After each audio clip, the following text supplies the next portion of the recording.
আমাদের মাদ্রাসার শিক্ষার মধ্যে তালিম আছে, শিক্ষা আছে, কিন্তু পূর্ণাঙ্গ না। এই নামাজ রোজা হজ জাকাত কয়েকটা বিষয়।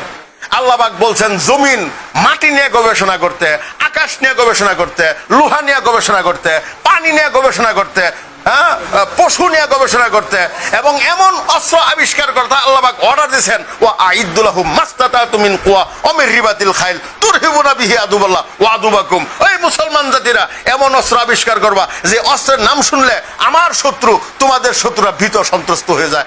ওদেরটা দিয়ে আমরা ভীত সন্ত্রস্ত, আমাদের কাছে কিছু।